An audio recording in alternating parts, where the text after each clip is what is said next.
fundamentalismos de nuestro tiempo. Las catástrofes que vienen. Ni el gato, ni el perro, ni el gobierno de turno, ni la CIA, ni el Vaticano, ni el Islam me han comido la lengua. De modo que yo voy a hablar a quemarropa, a decir cabalmente, en breve, lo que pienso. En España se cuenta un cuento muy sabroso. Se dice que cuando apareció un estudio que demostraba supuestamente que cuando hay un choque de trenes, la gente que más moría era la que iba en el último vagón. Al oír el informe, el tonto de turno, gatillo fácil, dijo: hay que eliminar el último vagón. Un absurdo, pues. Aplicando la parábola a nuestra historia, los gatillo fácil entienden que eliminar el último vagón es combatir al islamismo en forma global, total, porque supuestamente es enemigo de la humanidad. Del otro lado se afirma también en lenguaje facilón e irresponsable que el último vagón equivale a eliminar, a combatir, a restringir la acción de los caricaturistas. Por si acaso me está escuchando algún soberano, algún presidente, algún asambleísta, diputado, jefe de gobierno, voy a poner un ejemplo pedagógico. Al cerebro, en cierta forma, metafóricamente, hay que dividirlo, antes de opinar, en tres grandes bloques.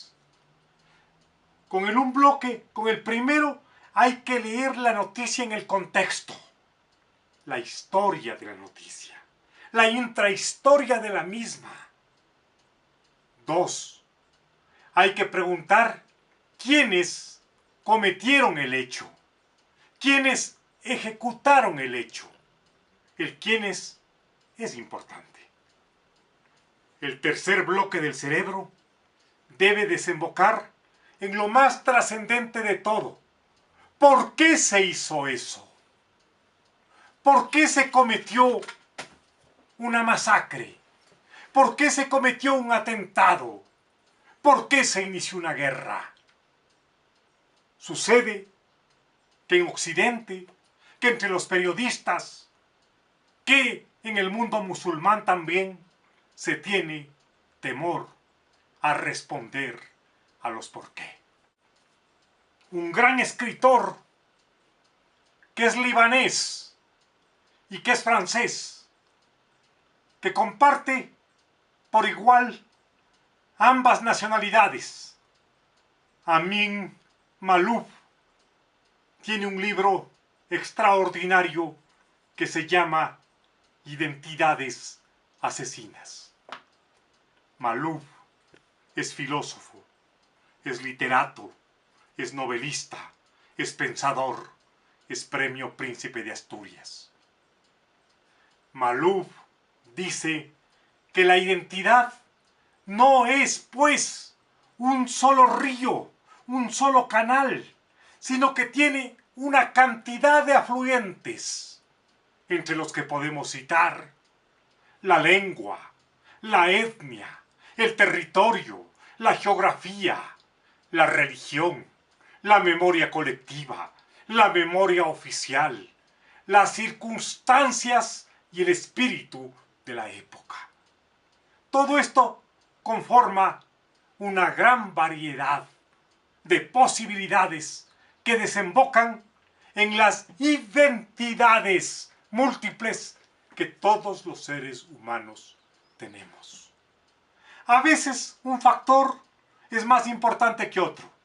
incide más, pero los factores cambian con el tiempo.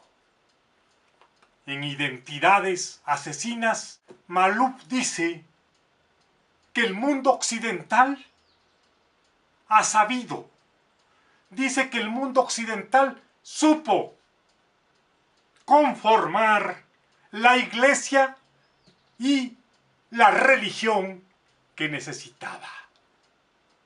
¿Cómo explica esto? Dice que a menudo se piensa que las religiones determinan, esculpen, trazan el destino, el camino de los pueblos, en forma exclusiva, en forma excluyente. Eso hay que meditarlo. Las religiones influyen, es verdad. Condicionan, es verdad. Pero los pueblos también cambian a las religiones, las esculpen, las conforman, las cambian, las someten a circunstancias. Hay, pues, una influencia recíproca.